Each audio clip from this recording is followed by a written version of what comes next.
It was a peaceful Saturday morning in my tiny coastal California apartment. I opened my bank app, still buzzing from our family vacation, when I spotted a $15,000 charge on my credit card. My stomach sank. Right then my mom, Linda, called. "Hey, sweetie," she chirped. I asked about the charge, and she laughed it off. "Don't ruin the vibe, Hannah. It's for the family." I was floored. She didn't even ask me. I kept my cool. "Mom, I need an explanation." Then I checked my email and found a receipt for a beach party. DJ, fireworks, the whole deal, booked by her on my card. Some consultant named Mia was involved. "Who's Mia?" My sister Lisa joined the call. "Chill out, Hannah. Mom just wanted us to have a good time." I felt ganged up on, like I was the jerk for questioning my own money. Before I spill the rest, comment below.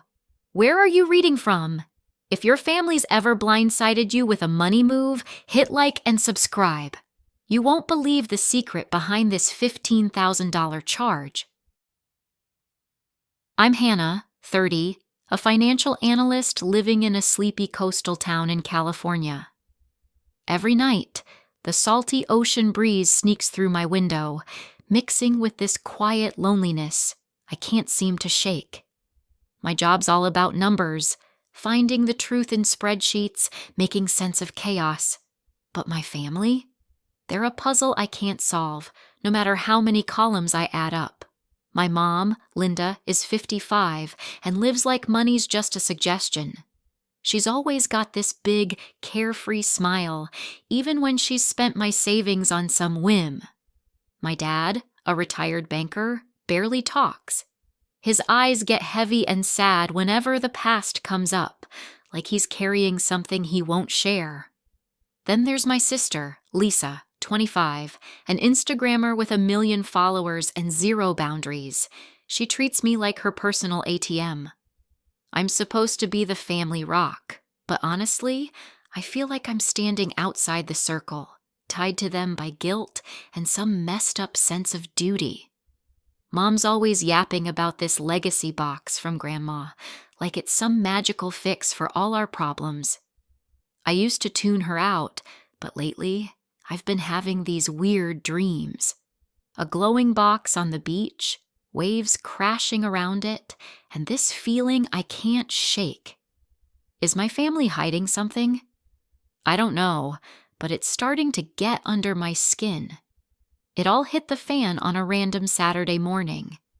I was sipping coffee, scrolling through my bank emails, when I saw it. A $15,000 charge from Dream Coast Events. My stomach dropped. I squinted at the screen, a fancy party with a DJ, fireworks, and a flower-covered photo studio, all paid for with the credit card Mom's had access to for 3 years. My hands were sweaty as I read the note. Consulted by Mia. Mia? Who the heck is Mia? I called Mom right away. "What's this $15,000 charge, Mom?" She laughed, loud and breezy, like I'd asked about the weather. "Oh, Hannah, it's for a family reunion. Relax, it's fine." Relax? I could feel my pulse in my ears. I yanked my laptop over, opened Excel, and started typing card number, transaction date, Mia's name. Anything to keep my hands busy while my mind raced. That night, I dreamed again. A woman on the beach, hair whipping in the wind, holding that box.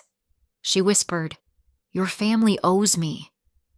I woke up soaked in sweat, heart pounding. This wasn't just about money anymore. I called Dream Coast Events the next day, my voice sharp. The girl on the phone paused too long. "Mia's a VIP consultant. She talks a lot about your family." Her words wobbled, like she'd said too much. It felt like I'd just kicked open a door to something dark, and Mia was standing there waiting. Mom's done stuff like this before. 800 on a good vibes painting that's collecting dust, 3,000 on a sketchy online course. But $15,000? That's a new low, even for her.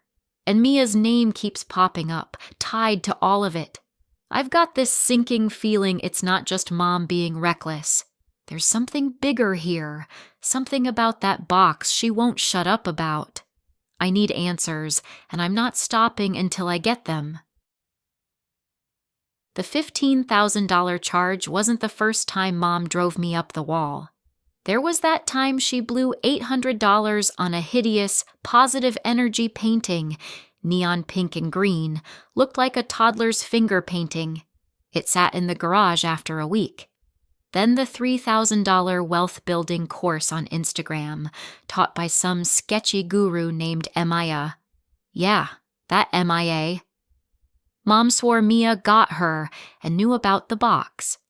I thought she was just being dramatic, but now I'm not so sure. How about the time she decided we needed a family bonding trip to Vegas? She booked a suite, thinking we'd all have a blast. Ended up costing $4,000, and I spent the whole trip stressed about work emails while Lisa partied and Dad gambled away another grand. Mom just smiled and said, "Memories are priceless, Hannah." Yeah, priceless until the bill lands in my lap. I remember one Christmas when Mom booked a last-minute cruise for a family experience. Cost me $5,000 to cover the shortfall. Dad sighed. Your mother means well. Lisa posted selfies with number blessed life. I was left wondering how blessed we'd be when the credit card statement hit. I tried talking to Dad once. Dad, don't you think Mom's spending is out of hand? He gave me those sad eyes and said, "Some things are better left alone, Hannah." What's that supposed to mean? Is he hiding something too? Lisa's useless. OMG, Hannah, you're such a buzzkill. Mom's just living her truth. Positive vibes only. Easy for her to say. She's not footing the bill. I feel like the only adult here sometimes. Last night, that dream came back. The woman on the beach, clearer now. She looked like Mom, but younger, angrier. She held the box out, teasing me. When I reached for it, she yanked it back and laughed. "You can't have it. It's not yours." I woke up soaked in sweat, heart racing. What is this box? Why does it keep haunting me? Later, I was in the attic, flipping through an old photo album, and there it was. A picture of Mom, younger, with a woman I swear I've seen before. On the back, Linda and Mia, 1995. Mia? The MIA? They go way back? My mind spun. What's their connection? Why's she here now messing with our lives again? Staring at my Excel sheet, tracking Mom's expenses, it clicked. This isn't just about money. She's not reckless for no reason. She's chasing something, filling some hole. And Mia's tied to it. I'm tired of being the responsible one, cleaning up messes. I love them, but they're drowning me. I'm scared of what I'll find, of losing them, of being alone. But I can't ignore it. I have to know the truth, no matter what it costs. It was Friday night, and I was already restless when Mom's FaceTime call lit up my phone. Her voice was bubbly, too bright. "Hannah, the beach party was like a dream. Mia says this is how we'll get the box back." I froze, my chest tightening. "Who's Mia, Mom?" I asked, sharper than I meant to. She fumbled. She knows about the family legacy." Dad was beside her, clutching his glass like it might shatter, his eyes screaming at her to shut up. I ended the call, feeling sick, their weird energy clinging to me. I couldn't sit still after that. I yanked my laptop open and typed Dream Coast events into Google. A Reddit post popped up, and my heart sank as I read, "Mia targets older people, guilts them into spending cash to fix past mistakes." My hands were trembling. This wasn't some innocent party. Mom was tangled in something dark. I dialed Sarah, my lawyer friend who dug into family stuff before. "Hannah," she said, her tone serious, "Mia might tie back to your grandmother's case. Ask your dad about the woman on the beach." Her words hit me like ice water. Dad? Hiding something? I could barely breathe. That night, the dream crashed into me again, vivid and brutal. The woman on the beach pried open the box, and there it was, a bloody knife, a note scratched in black ink. Traitors pay the price. I jolted awake, sweat soaking my shirt, my pulse pounding in my ears. No more running from this. I grabbed a folder and stuffed it with everything. The Dream Coast invoice, that creepy Reddit post, a faded photo of Grandma next to someone who could be Mia's twin. My hands shook the whole time. I got in my car, the folder glaring at me from the passenger seat as I drove to Mom's house. My mind was a mess, fear, anger, dread, but I was done waiting. Whatever they were hiding, I'd drag it into the light, even if it broke us all. I stepped into my parents' house, clutching the folder so tight my knuckles turned white. Mom rushed over and wrapped me in a hug, but her eyes were already glistening, like she could feel the fight coming. It hit me hard. Part of me wanted to hug her back and forget everything, but the other part was screaming to let it all out.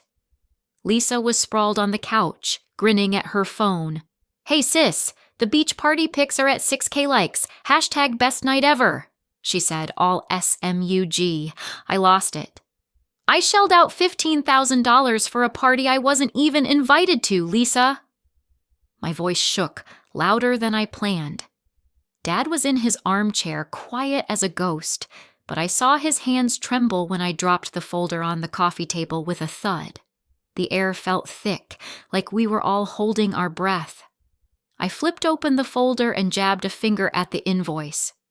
"Mom, tell me about Mia." She squirmed, her voice small. "I just wanted us to have some fun, Hannah." I wasn't buying it. Fun doesn't cost me 15 grand. Who is she? I pulled out the Reddit post and read it, my heart hammering. Mia scams older people, guilts them into paying to fix past mistakes. I locked eyes with Mom. "She's scamming you. Who is she?" Mom's face fell apart, tears streaming. "Mia. She's the daughter of someone your grandma hurt years ago. She wants the box for revenge." My head spun. Revenge? What box? Before I could ask, Dad bolted up, his voice slicing through. "Enough, Linda. That box isn't some family treasure. It's a damn curse." He marched to the cabinet, yanked out an old wooden box, and flung it open. A rusty knife glinted inside, next to a faded letter. Lisa yelped, "What the hell is that?" I couldn't breathe. The room felt like it was closing in, the truth choking us all. Whatever was in that box, it wasn't just a secret. It was a bomb, and it might blow us apart. The room felt suffocating after Dad pried open that box. I couldn't tear my eyes off the rusty knife and the crumpled letter inside. My chest tightened. What was this nightmare? Mom was trembling, her hands twisting together. "Mom, please," I said, my voice breaking. "Tell me what's going on." She looked at me, tears welling up. "Your grandma? She once gave false testimony. It ruined Mia's family, left them with nothing. That box, it's got the knife she threatened them with and her confession." I froze. "Grandma? Our grandma!"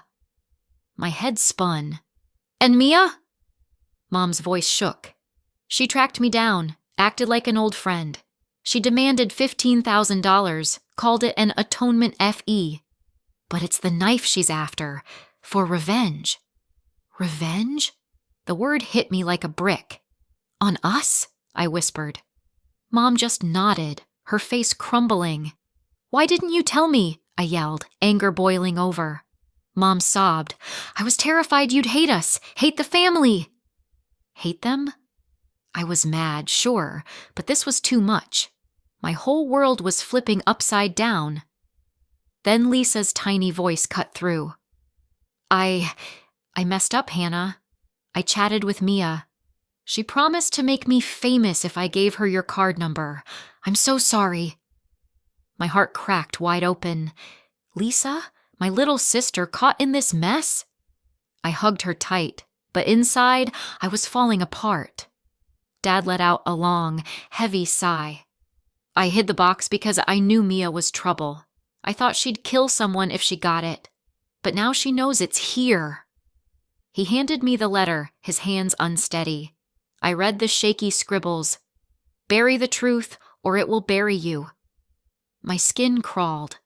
I grabbed my phone, hands shaking, and sent Sarah pics of the knife and letter. She called back fast. "Hannah, this ties to an old murder case. Mia might have killed to get it back." My stomach dropped. That night, my dream turned dark. Mia, laughing, stabbing into shadows, saying, "You can't escape." I woke up drenched in sweat, my family's secrets choking me. The bank wired me back the $15,000 last week. I thought it'd feel like a win, but it didn't. My family's still broken, cracks too deep to patch with cash. Mom and Lisa kept apologizing, their voices shaky, and we finally sat down to talk about the ugly stuff we'd buried. No more fake smiles. Dad told me about the night he caught Grandma with that knife. Her eyes all wild, like she wasn't even there. It hit me hard, picturing her like that. I let Lisa off the hook, and she shocked me, deleted her Instagram, and started job hunting. I'm proud of her, but it doesn't wipe away the sting. I run on the beach every morning now, sneakers pounding sand, trying to outrun my head. But the waves just whisper, "Knife, knife, knife." It's stuck with me, that cold metal glint. Sarah, my rock, hooked us up with a lawyer 'cause Mia might sue. I was praying she'd let it go, but then my phone lit up. "Give me the knife, or I'll come take it." Mia's words twisted my gut. I dug out Grandma's letter again, her shaky handwriting staring back. "Hannah, you're the only one who can end this curse." So here I am, standing on the shore, wind clawing at my hair, the knife weighing down my hand. I've got two moves: give it to Mia and maybe stop this mess, or chuck it into the sea and drown the truth for good. My chest tight, heart slamming against my ribs. The ocean's roaring, waiting for me to pick. Whatever I do, it's gonna flip my life upside down. I just don't know if I'm strong enough to deal with what comes next.